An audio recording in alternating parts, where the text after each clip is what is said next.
Assalamualaikum warahmatullahi wabarakatuh. Apa kabarnya kalian semua? Mudah-mudahan baik, sehat, dan pastinya selalu dilindungi oleh Allah Subhanahu wa Ta'ala. Amin. Bertemu kembali dengan Bu Ayu di tahun ajaran baru semester 2. Seperti biasa, sebelum masuk pembelajaran, mari kita bersama-sama membaca basmalah. Bismillahirrahmanirrahim. Nah, hari ini kita masuk ke tema 5, yaitu keadaan cuaca. Mata pelajaran bahasa Indonesia.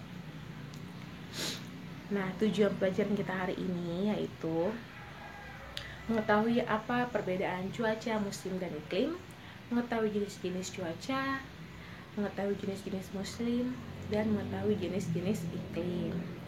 Dan begitupun pengaruh cuaca terhadap kehidupan manusia.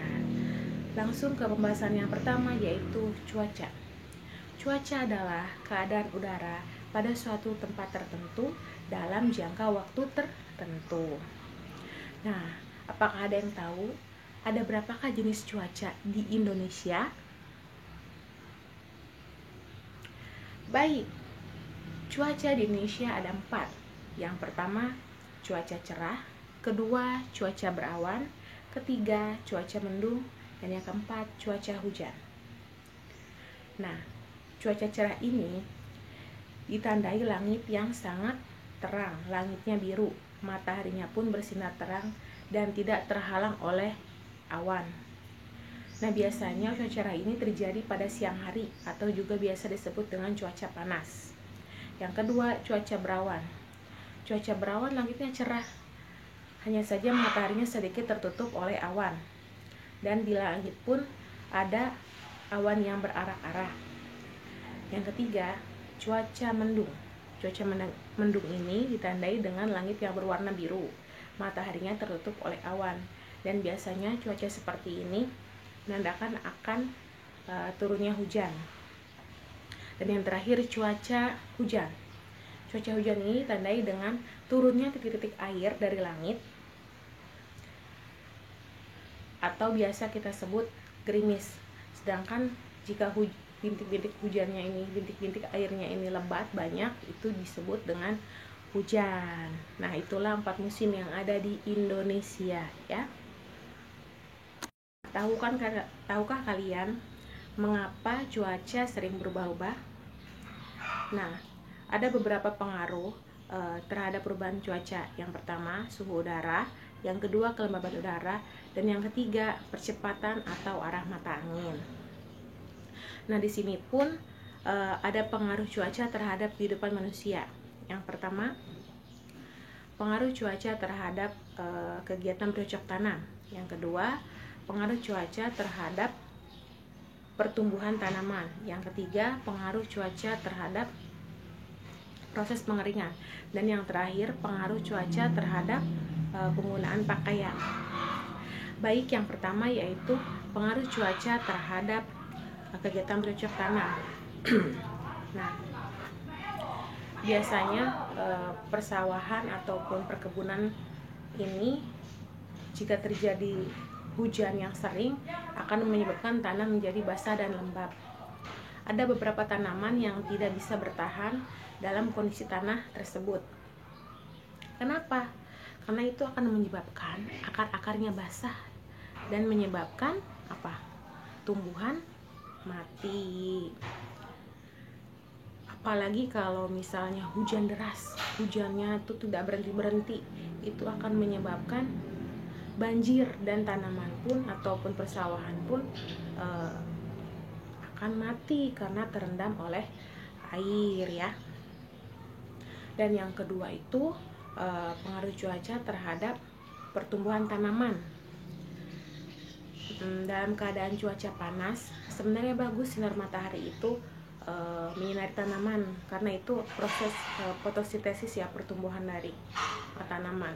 Tetapi jika panasnya itu dalam jangka panjang, itu akan menyebabkan tanahnya itu menjadi kering, sehingga tanaman pun akan mati karena kekurangan air, ya. Tapi ada salah satu contoh tanaman yang bertahan di tanah yang kering, yaitu apa? kaktus, betul. Nah, yang ketiga yaitu pengaruh cuaca terhadap proses pengeringan. Apa? Coba. Dalam kehidupan sehari-hari. Ya, menjemur pakaian. Salah satu contohnya itu menjemur pakaian, proses pengeringan ikan asin, kerupuk, dan pembuatan garam. Nah, jika dalam keadaan cuaca panas, proses penjemuran baju ini 1 hari pun akan cepat kering. Sedangkan dalam cuaca hujan itu akan membutuhkan waktu berhari-hari untuk mengeringkan baju atau pakaian, sehingga pakaian pun akan memberikan efek bau apek ya. Begitupun dengan proses pengeringan ikan asin, kerupuk, dan pembuatan garam itu membutuhkan sinar matahari yang bagus, sehingga kalau ada hujan itu prosesnya akan terhambat dan akan membutuhkan waktu yang lama atau berhari-hari. Dan yang terakhir, pengaruh cuaca terhadap proses penggunaan pakaian. Misalnya dalam cuaca panas, pasti orang-orang akan menghindari menggunakan pakaian yang tebal atau jaket. Orang-orang akan lebih sering menggunakan kaos atau pakaian yang tipis. Begitupun sebaliknya, saat keadaan hujan, orang-orang akan menggunakan pakaian yang tebal, yang hangat, untuk melindungi dirinya dari cuaca hujan yang dingin. Nah, itu pembahasan tentang cuaca. Selanjutnya tentang musim. Nah, tahukah kalian di Indonesia ini hanya memiliki 2 musim, yaitu musim hujan dan musim kemarau. Nah, musim hujan ini di Indonesia biasanya sekitar bulan September sampai dengan Maret.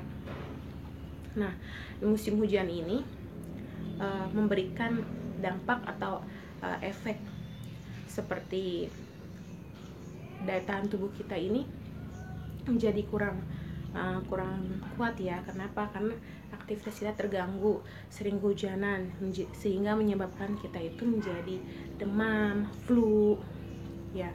Dan begitupun di wilayah-wilayah tertentu saat hujan turun terus-menerus akan menyebabkan banjir. Nah, sedangkan musim kemarau ini musim yang jarang sekali terjadi hujan,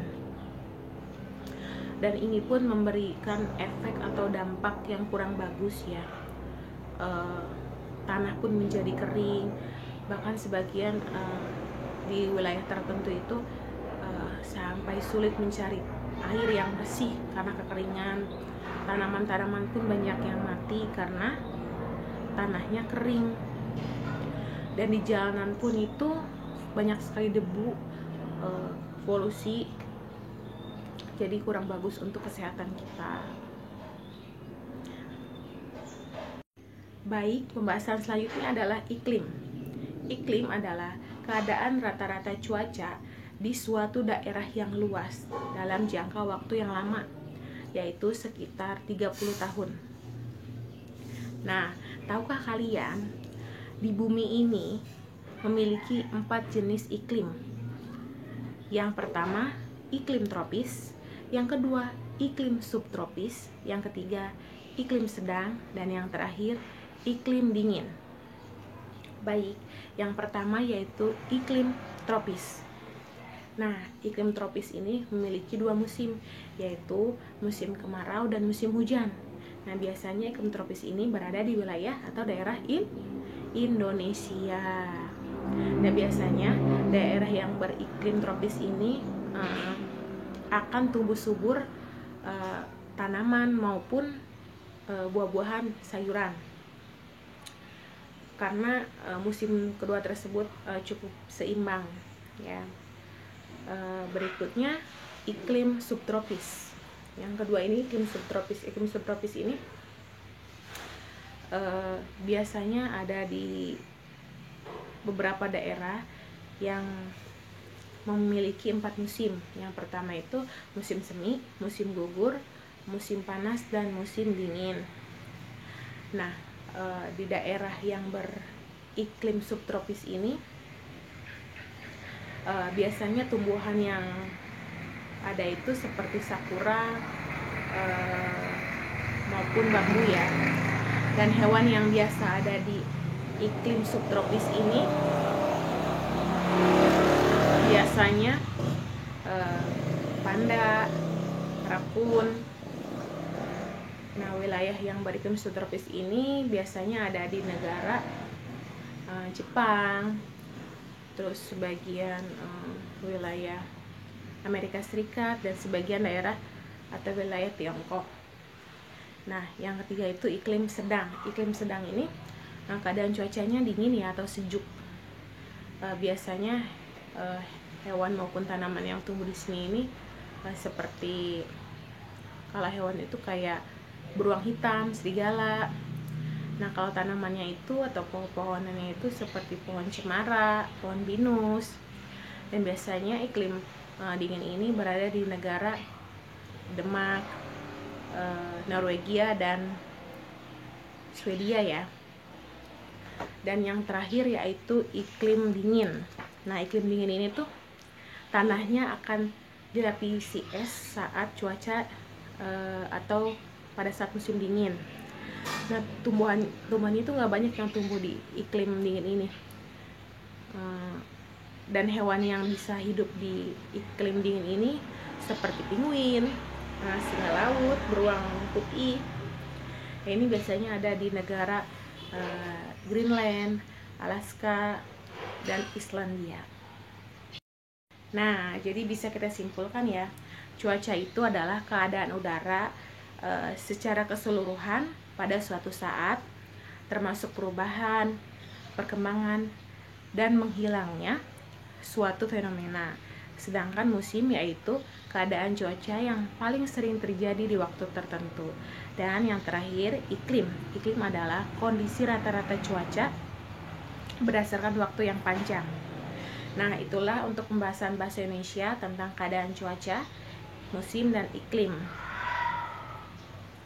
Nah, pembahasan selanjutnya yaitu SBDP, yaitu pola irama.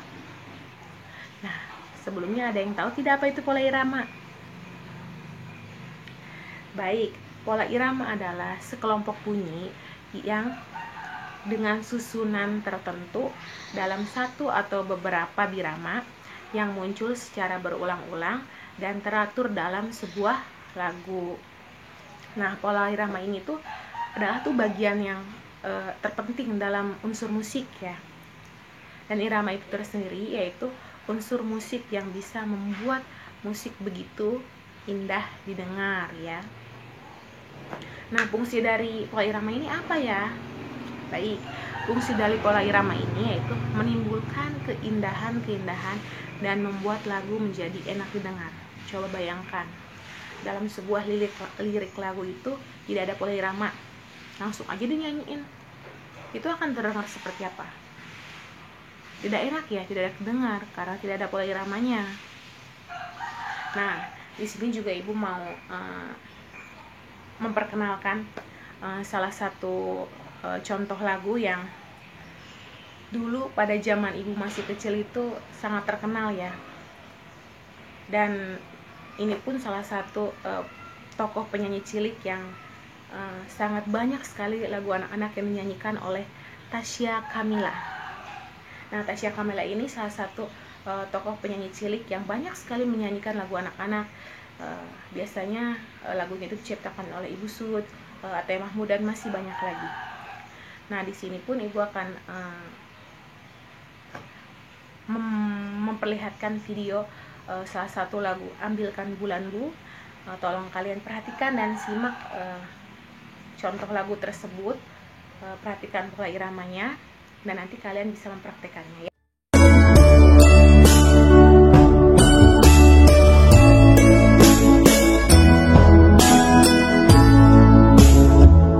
Ambilkan bulanku, ambilkan bulanku yang selalu bersinar di langit, di langit. Bulan benderang, cahyanya sampai ke bintang. Ambilkan bulanku,